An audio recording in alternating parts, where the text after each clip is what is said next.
Bismillahirrahmanirrahim. Assalamualaikum warahmatullahi wabarakatuh. Alhamdulillah, pada kesempatan kali ini saya akan melaksanakan atau mengerjakan tugas mereview jurnal dengan mata kuliah manajemen kurikulum dengan dosen pengampu Yuliana Afifa. Sebelumnya perkenalkan, nama saya Salman Al-Farisi. Nomor induk mahasiswa 2032388 kelas 2C. Baik, untuk judul jurnal pelaksanaan penilaian pada kurikulum 2013, jurnal penelitian dan evaluasi pendidikan volume 20 nomor 02 halaman 02. Tahun penerbitan Desember 2016. Penulis Hari Setiadi. Baik, langsung saja permasalahan yang pertama, salah implementasi penilaian dianggap lebih rumit dibandingkan sistem penilaian pada kurikulum sebelumnya. Hal ini terkait kompleksitas penilaian tiga ranah, yaitu kognitif, efektif, dan psikomotor. Salah satu tantangan terbesar adalah penilaian sikap domain penilaian sikap dinilai sangat sulit karena membutuhkan metode dan instrumen khusus, sementara wawasan guru dalam hal ini masih kurang. Pelaksanaan penilaian membutuhkan waktu yang lama untuk menyusun laporannya, sehingga menjadi salah satu hambatan implementasi kurikulum 2013. Perlu adanya sosialisasi dan pelatihan khusus untuk guru terkait teknik penilaian domain afektif dan psikomotor, analisis instrumen, pembuatan rubrik, serta revisi butir soal.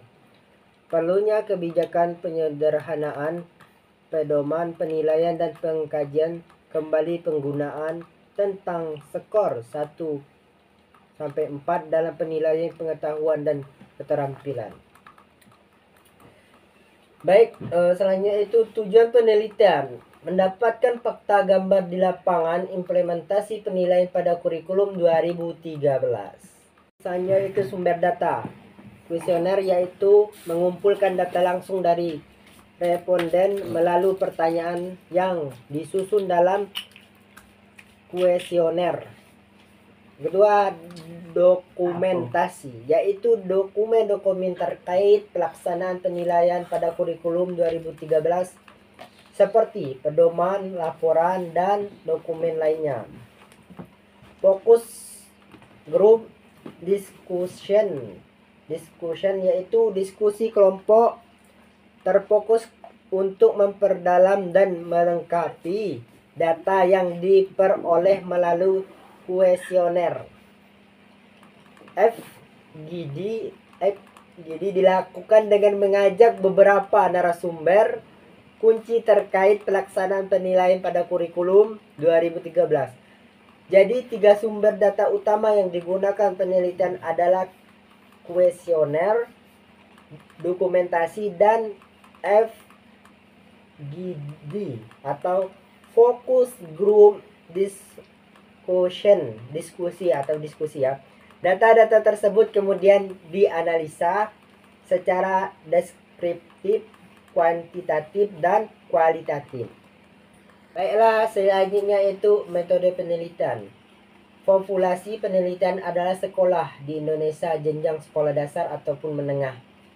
Penentuan sampel dilakukan dengan metode purposive sampling, yaitu memilih sekolah dasar dan menengah di 15 provinsi di Indonesia, bagian barat, Indonesia bagian tengah, dan Indonesia bagian timur. Teknik pengumpulan data yang digunakan adalah kuesioner, dokumentasi, dan focus group discussion atau disebut VGD. Analisis data dilakukan secara deskripsi, kuantitatif, dan kualitatif. Model evaluasi yang digunakan adalah untuk mengevaluasi kesenjangan antara kriteria yang ditetapkan dengan pelaksanaan program di lapangan. Jadi, metode penelitian yang digunakan adalah metode kuantitatif dan kualitatif dan teknis pengumpulan data melalui kuesioner, dokumentasi, dan FGD, dan analisa data secara deskriptif.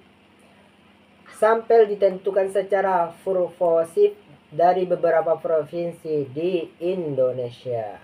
Baiklah, selanjutnya itu hasil penelitian. Hasil penelitian adalah merekomendasikan kepada pemerintah untuk melakukan sosialisasi dan pelatihan membuat kisi-kisi instrumen penilaian terlebih dahulu sebelum membuat soal-soal, serta pelatihan analisa instrumen penilaian dan membuat rubrik untuk soal uraian. Pada tahapan pelaksanaan, merekomendasikan kepada pemerintah untuk menyederhanakan pedoman penilaian kurikulum 2013, melakukan sosialisasi dan pelatihan penilaian kompetensi sikap, memberikan pelatihan teknik penilaian dan pembelajaran tematik untuk guru SD, serta membimbing guru melakukan analisis instrumen dan revisi butir soal. Untuk tahap pelaporan, merekomendasikan kepada pengambil kebijakan untuk mengkaji kembali penggunaan rentang nilai 1-4 pada penilaian pengetahuan dan keterampilan. Secara keseluruhan, hasil penelitian memberikan gambaran pelaksanaan penilaian kurikulum 2013 di lapangan dan rekomendasi untuk meningkatkan pelaksanaan di masa mendatang. Rekomendasi tersebut ditunjukkan kepada pemerintah atau pengambilan kebijakan agar pelaksanaan penilaian bisa lebih efektif mendukung tujuan kurikulum 2013. Baik, selanjutnya itu kelebihan dalam penelitian. Penelitian ini bertujuan untuk memperoleh gambaran implementasi penilaian pada kurikulum 2013 di lapangan secara faktual dan aktual. Hal ini sangat penting untuk mengevaluasi pelaksanaan penilaian yang disederhanakan terjadi di sekolah-sekolah. Penelitian ini juga bertujuan untuk mengidentifikasi hambatan dan faktor kelebihan pelaksanaan penilaian pada kurikulum 2013. Identifikasi ini berguna untuk mengetahui kendala-kendala yang dihadapi dan solusi untuk mengatasinya.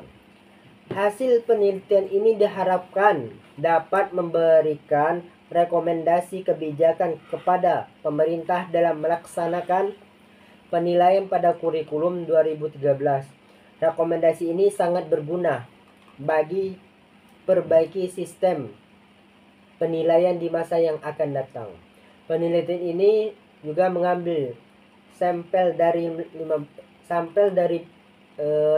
provinsi di seluruh Indonesia, sehingga hasil lebih representatif untuk mewakili kondisi nasional. Penelitian ini menggunakan metode kualitatif dan kuantitatif serta berbagai teknik pengumpulan data serta kuesioner, dokumentasi, dan FGD atau FGD. Metode ini diharapkan dapat memberikan hasil yang lebih komprehensif dan valid. Jadi kelebihan utama adalah tujuan dan manfaat penelitian ini yang sangat bermanfaat untuk evaluasi dan perbaikan sistem penilaian pada kurikulum 2013. Yang terakhir adalah kesimpulan. Jurnal ini membahas pelaksanaan penilaian pada kurikulum 2013 khusus di Indonesia. Penelitian ini bertujuan pertama untuk mendeskripsikan, implementasikan penilaian pada kurikulum 2013, mengidentifikasikan hambatan dan faktor keberhasilan serta memberikan rekomendasi kebijakan. Populasi penelitian adalah sekolah dasar dan menengah di Indonesia. Sampel berasal dari 15 provinsi di Indonesia dengan metode purposive sampling. Data dikumpulkan melalui kuesioner, dokumentasi, dan FGD. Hasil penelitian ini dibagi menjadi 3 tahapan, yaitu perencanaan, yang pertama perencanaan, yang kedua pelaksanaan, dan yang terakhir itu pelaporan. Pada tahap perencanaan, rekomendasi terkait sosialisasi dan membuat kisi-kisi dan rubrik soal uraian. Pada pelaksanaan, rekomendasi terkait penyederhanaan pedoman penilaian dan pelatihan penilaian kompetensi sikap. Pada pelaporan, rekomendasi pengkaji kembali menggunakan rentang skor yaitu 1 sampai 4. Jadi itulah hasil dari review ataupun penjelasan dari isi jurnal ini. Mungkin dalam penjelasan ini mohon maaf, dalam bahasa mungkin ada yang kurang ataupun ada yang kurang tepat. Saya minta maaf. Terima kasih. Saya akhiri. Wassalamualaikum warahmatullahi wabarakatuh.